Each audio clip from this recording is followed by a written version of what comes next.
Army act اور civilian کے military trial پر آئینی بینچ میں سماعت جاری ہے۔ وزارت دفاع کے وکیل خواجہ حارث کے دلائل مکمل ہو چکے ہیں، اب دیگر فریقین کے دلائل جاری ہیں اور ججز بڑے اہم ریمارکس روز دیتے ہیں۔ فیصلہ کیا دیں گے کوئی آپ کو ہم نہیں بتا سکتے۔ ایک جج صاحب نے آج کہا کہ اگر آرمی ایکٹ کی شک کو کالعدم قرار دیا گیا تو بھارتی جاسوس کلبھوشن یادو کے ملٹری ٹرائل کا کیا بنے، بڑا سوال اٹھا دیا۔ اس پر میں آپ کو بتاؤں گا کہ آگے چل کے کیا صورتحال بنے گی۔ پھر فیصل واڈا صاحب ہیں، میں حیران ہوں کہ ان کو کوئی دھمکی دے سکتا ہے۔ مجھے اس بات پہ حیرانگی ہے، اب تحقیقات ہوں گی تو پتہ چلے گا دھمکی کون دے رہے ہیں۔ ایف بی آر کے افسران 1000 گاڑیاں خریدنے کا معاملہ ہے، یہ 2 کمپنیوں کی چپ کلش پارلیمنٹ کی کمیٹیوں تک پہنچ گئی اور اب دھمکیوں پہ آ گئی بات، یہ کیا معاملہ ہے۔ پھر دوسرا، عمران خان صاحب جو ہیں انہوں نے 350 صفحات پہ مشتمل ایک خط لکھا ہے۔ کیا انہوں نے جیل میں بیٹھ کے لکھا؟ نہیں، ان کے وکلا نے تیار کیا ہے، جس میں وہ کہہ رہے ہیں انہیں انصاف نہیں مل رہا۔ پھر تحریک انصاف جو ہے کے پی کے 8 فروری کو سوابی میں جلسہ کر رہی ہے۔ اب سرکاری خزانے سے کوئی پیسہ خرچ نہیں ہوگا، چندہ مہم شروع کر دی گئی ہے جلسے کے اخراجات پورے کرنے کے لیے۔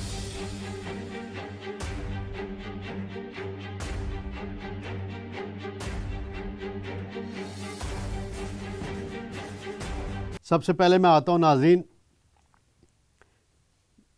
چند ماہ سے یہ کیس چل رہا ہے، پہلے اسٹے ہو گیا تھا۔ جو 9 مئی کو واقعات ہوئے تھے اور 200 فوجی تنصیبات پہ تحریک انصاف کے کارکنوں نے ہنگامہ آرائی کی تھی، پرتشدد واقعات ہوئے تھے، شہداء کی یادگاروں کی بے رغبتی بھی کی گئی تھی، اور اس حوالے سے فوج کا ایک واضح موقف ہے کہ ناقابل تردید شواہد موجود ہیں، لیکن 100 کے قریب سے اوپر کچھ ملزمان تھے جن کا فوجی عدالتوں میں ٹرائل ہوا، ٹرائل ہونے کے بعد پینڈنگ رہا، فیصلے نہیں سنائے گئے، پھر فیصلے آئینی بینچ کی اجازت سے سنا دیے گئے۔ اب خواجہ حارث صاحب کے دلائل مکمل ہو گئے ہیں، انہوں نے بڑی ڈیٹیل کے ساتھ 3-4 ہفتے انہوں نے دلائل دیے ہیں اور اس دوران ججز سوالات اٹھاتے رہے۔ آج جو سماعت تھی ناظرین، اس میں ایک سابق چیف جسٹس سے جواد اس خواجہ، ان کے وکیل ہیں خواجہ احمد حسین، انہوں نے آج دلائل دیے ہیں، اور اس دوران ایک جج ہیں جسٹس محمد علی مظہر، انہوں نے کہا کہ آرمی ایکٹ کی شک 21D(2) کو کالعدم قرار دینے سے بھارتی جاسوس کلبھوشن یادو کیس میں ملٹری ٹرائل نہیں ہو سکے گا۔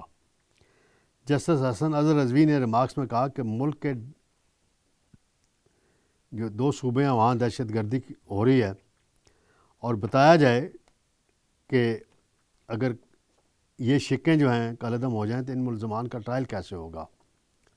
اس پر بڑی ڈیٹیل سے پھر جسٹس مسرت الالی ہیں، انہوں نے بھی بڑی دلائل دیے ہیں، لیکن اس دوران ایک پی ٹی آئی کے بڑے سینئر رہنما ہیں، بڑے سینئر وکیل ہیں، لطیف کھوسہ صاحب، انہوں نے اپنی سیٹ پر بیٹھے بیٹھے کئی مرتبہ بولنے کی کوشش کی، جس پر جسٹس امین الدین نے ان کی سرزنش کی کہ آپ ایسا نہ کریں۔ جسٹس مسرت الالی کہتی ہیں 16 یعنی وہ جو اے پی ایس پشاور کا واقعہ اور 9 مئی کے واقعات میں کیا فرق ہے۔ اس پر انہیں بتا دیا گیا کہ وہ دہشت گردی کا حملہ تھا اور یہ سیاسی پارٹی کی طرف سے احتجاج تھا جس میں یہ واقعات ہوئے۔ تو وہ بار بار ججز سوال اٹھا رہے ہیں ان دہشت گردوں کا ملٹری ٹرائل کیوں نہیں ہوا جنہوں نے اے پی ایس پہ حملہ کیا۔ یہ ساری گفتگو ہے اور یہ بڑا اہم معاملہ ہے، چل رہا ہے، اور 9 مئی سے جب سے واقعہ ہوا ہے بہت سے مقدمات انسداد دہشت گردی کے عدالتوں میں زیر سماعت ہیں۔ عمران خان کا کیس جو ہے GHQ حملہ کیس، اس کی سماعت روزانہ کی بنیاد پہ ہو رہی ہے اور باقی شہروں میں بھی ہو رہی ہے، لیکن سول عدالتوں میں پروسیس اتنا سلو ہے کہ کچھ کہہ نہیں سکتے کہ کب فیصلہ ہوگا، جو بھی فیصلہ ہونا ہے۔ اور اگر یہاں آئینی بینچ نے ملٹری کورٹس کے ٹرائل کو کالعدم قرار دے دیا تو جن کو سزائیں ہو چکی ہیں، جو جیلوں میں ہیں، ان کا کیا بنے گا، اس حوالے سے کوئی حتمی رائے نہیں دی جا سکتی ناظرین، جب تک یہ اختتام اس کا نہ ہو جائے سماعت کا، تو کوئی پتہ نہیں ہوتا. ججز ریمارکس دے دیتے ہیں لیکن جب فائنل فیصلہ آتا ہے تو وہ مختلف ہوتا ہے. ویسے آج کل عدالتوں کے اندر ایک اور نئی بحث چل رہی ہے، نئے ججز اپوائنٹ ہو رہے ہیں. سپریم کورٹ میں بھی ججز نئے آ رہے ہیں. اسلام آباد ہائی کورٹ کے اندر جسٹس ڈوگر صاحب کو لایا جا رہا ہے لاہور ہائی کورٹ سے، اور کہا جا رہا ہے خبروں کے مطابق کہ انہیں چیف جسٹس بنایا جائے گا، اور جسٹس عامر فاروق جو ہیں وہ سپریم کورٹ کے جج بن جائیں گے. تو یہ سارے سلسلے آگے چل رہے ہیں. اور آج لا منسٹر اور اٹارنی جنرل نے چیف جسٹس صاحب سے ملاقات بھی کی ہے، یحییٰ آفریدی سے. اس کی کوئی باضابطہ اناؤنسمنٹ تو نہیں کی گئی. کیا سر یہی ہے کہ جو جوڈیشل کمیشن کا اجلاس ہو رہا ہے اس حوالے سے کوئی مشاورت کی گئی ہے. ناظرین، دوسرا بڑا اہم معاملہ ہے، عمران خان صاحب نے خط لکھا ہے چیف جسٹس کو بھی اور جسٹس امین الدین صاحب کو بھی، اور یہ خط ڈرافٹ کیا ہے بیرسٹر گور صاحب نے اور سلمان اکرم راجہ نے، اور خان صاحب کو زبانی انہوں نے بتا کے اور ان کی طرف سے وہاں دے دیا اور میڈیا کو بھی دے دیا. 349 پیجز پر مشتمل ہیں، ساری ڈیٹیل ہیں کہ یہ جھوٹا مقدمہ بنایا گیا، یہ کیا گیا، مجھے اتنے عرصے سے انصاف نہیں مل رہا. تو خان صاحب کیسز تو چل رہے ہیں ابھی. 2 کیسز میں آپ کو سزا ہوئی، توشہ خانہ میں اور عدت میں اور سائفر میں.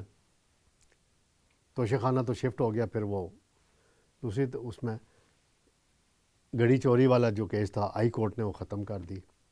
سائفر کیس میں آپ کو سزا ہوئی، ہائی کورٹ نے ختم کر دی. عدت میں سزا ہوئی تو آپ کو کی سزا کو کالعدم قرار دے دیا گیا. تو آپ کیسے کہہ سکتے ہیں کہ انصاف نہیں ملا؟ نون لیگ یا آپ کے مخالفین تو کہتے ہیں کہ انصاف صرف عمران خان کو ہی مل رہا ہے. یہ ان کی رائے ہے. انصاف بہرحال ہر شہری کو ملنا چاہیے. پاکستان کے آئین میں حق دیا گیا ہے، آئین آرٹیکل 10A میں فیئر ٹرائل کا حق دیا گیا ہے. تو بہرحال خان صاحب کے خدشات کئی جواز بھی ہے کئیوں میں، اور چیف جسٹس صاحب کو اگر انہوں نے خط لکھا ہے تو اس کو ایڈریس کرنا چاہیے. چیف جسٹس صاحب کو دیکھنا چاہیے اگر کہیں کوئی زیادتی ہو رہی ہے تو اس کا ازالہ کرائیں. اس کے علاوہ ناظرین معاملہ ہے کہ پی ٹی آئی پشاور کے پی کے جو ہے اس کے نئے صدر ہیں جنید اکبر صاحب. انہوں نے اعلان کیا ہے کہ اب پی ٹی آئی جو بھی احتجاجی تحریک چلائے گی اپنے زور پہ چلائے گی، سرکاری وسائل استعمال نہیں کرے گی، اور چیف منسٹر گنڈا پور سے کوئی فنڈز نہیں لیے جائیں گے. یعنی اس کا مطلب ہے اس سے پہلے سرکاری فنڈ سے ساری کمپینیں چلائیں گئیں. اب وہ کہہ رہے ہیں پارٹی کارکن چندہ دیں. 8 کو جو اجلاس ہو رہا ہے، جلسہ ہو رہا ہے سوابی میں، اس کے انتظامات کے لیے اور چندہ مہم شروع کر دی گئی ہے. دیکھتے ہیں یہ جلسہ کتنا امپیکٹ ڈالتا ہے، گنڈا پور کتنا تعاون کرتے ہیں جلسے کو کامیاب بنانے کے لیے. اور جنید اکبر جو بڑے پرعزم ہیں اور بڑے بڑے بیانات بھی دے رہے ہیں، اور اپنے پارٹی قیادت کو ہومیوپیتھک قیادت بھی کہتے ہیں. یعنی انہوں نے نام تو کسی کا نہیں لیا احمد میر صاحب کے پروگرام میں، لیکن اشارے تو پھر قیادت تو اس وقت بیرسٹر گور صاحب کے پاس ہے، سلمان اکرم راجہ ہیں، عمر ایوب ہیں، گنڈا پور ہیں، اور باقی چند لوگ ہیں. تو ان کو چاہیے کلیئرٹی سے بات کریں، نام لیں. پھر شیر افضل مروت بھی تو نام لے کے بات کرتا نا بھائی، آپ بھی نام لے لیں. ناظرین، ایک اور اہم معاملہ ہے ابھر کا سامنے آیا ہے حالیہ چند دنوں میں، وہ ہے ایف بی آر کے لیے افسران کے لیے 1300 سی سی کی گاڑیاں خریدنے کا. کہتے ہیں ای سی سی سے بھی اپروول لی گئی، کیبنٹ سے بھی اپروول لی گئی. پھر یہ اسکینڈل اس وقت بنا جب فنانس کمیٹی کے اجلاس میں فیصل واڈا جو آزاد سینیٹر ہیں، اور وہ آزاد نہیں ہیں، سب سے پاورفل سینیٹر ہیں اس وقت، آزاد تو ہیں کہ پارٹی کسی میں شامل نہیں ہوئے، اور جن کی سفارش سے وہ سینیٹر بنے تھے ان کے پاس ہی جا کے بیرسٹر گور صاحب ریکویسٹیں کرتے ہیں کہ خان صاحب کو چھوڑ دیا جائے، خان صاحب کو یہ ریلیف دے دیا جائے. تو فیصل واڈا نے کل کمیٹی کے اجلاس میں دوبارہ ایک بڑا انکشاف کیا اور الزام بھی لگایا کہ جی ایف بی آر کے افسران نے انہیں دھمکیاں دی ہیں قتل کی. یہ بڑا سنگین الزام ہے کہ ایک سٹنگ سینیٹر کو بیوروکریٹس کی طرف سے قتل کی دھمکیاں ملیں ایک معاملہ اٹھانے پہ. وزیر اعظم صاحب کو چاہیے کہ اس کی انٹیلیجنس بیورو سے اور ایف آئی اے سے انکوائری کرائیں، اور جو کمیٹی کے چیئرمین ہیں پیپلز پارٹی کے رہنما سینیٹر سلیم منڈوی والا، وہ کہتے ہیں انہیں بھی کچھ دھمکی آمیز پیغامات آئے ہیں، تو وہ ان کے پاس بھی ریکارڈ ہوگا۔ فیصل واڈا کہتے ہیں میرے پاس بھی ریکارڈ ہے، تو یہ سارا ریکارڈ جو ہے وہاں پیش کر دیا جائے، بلکہ جے آئی ٹی بنا دیں جی وزیر اعظم صاحب، آپ آئی ایس آئی کا بھی ایک نمائندہ اس میں شامل کریں، آئی بی کا کریں، ایف آئی اے کا کریں، اور اس معاملے میں چیئرمین سینٹ کو بھی نوٹس لینا چاہیے، دیکھنا چاہیے کہ ان کے ایک سینیٹر کو دھمکیاں ملی ہیں، گو کہ ایف بی آر کی جو ایسوسیشن ہے اس نے تردید کی ہے کہ ایسی کوئی بات نہیں، یہ ہے وہ ہے۔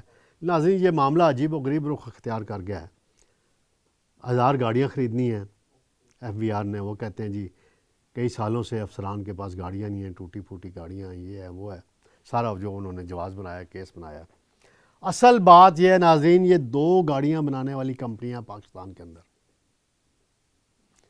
ایک ہے ٹوٹا کرولا، ایک ہونڈا۔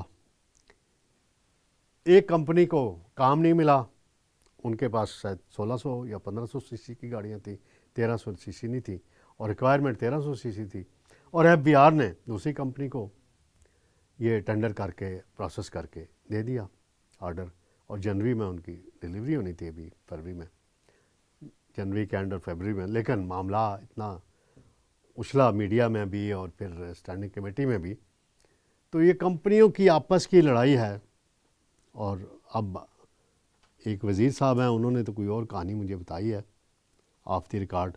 اب میں اس کو اگر ان کا نام لے کے شیئر کروں تو وہ ابھی کل ہی گزٹ نوٹیفیکیشن ہوا ہے فیک نیوز کا، تو میں اگلے ہفتے ان منسٹر صاحب سے کہوں گا کہ آن ریکارڈ اگر کوئی مجھے بات کرنا چاہیں تو کیمرے پہ کر دیں، کیونکہ انہوں نے تو یہ قانون پاس کروایا ہے سوشل میڈیا کا، اور پیکا ایکٹ میں ترامیم کرائی ہیں، تو یہ ایک بڑا سنگین معاملہ ہے کہ دھمکی سینیٹر کو ملنا، اور فیصل واڈا جیسے سینیٹر کو ملنا۔ فیصل واڈا کن کا سپوکس مین ہے مجھے بتانے کی ضرورت نہیں، وہ کھل کے اظہار کرتے ہیں میں کن کی سپوکس مین ہی کرتا ہوں میڈیا میں بیٹھ کے، اور اس کا انٹرویو اسپیشل ہر جگہ ہوتا ہے۔ وہ بیرون ملک جا رہے ہیں، اور میں نے انہیں دعوت دی تھی کہ میرے پروگرام میں آئیں، تو انہوں نے معذرت کی کہ بیرون ملک جا رہا ہوں، اور بیرون ملک سے واپسی پر آؤں گا تو میرے اسٹوڈیو میں آئیں گے۔ تو ناظرین، یہ ساری باتیں میں ان سے پوچھ کے براہ راست پھر آپ تک پہنچاؤں گا، تو انشاءاللہ جلد آپ سے دوبارہ ملاقات ہوگی۔ اللہ حافظ۔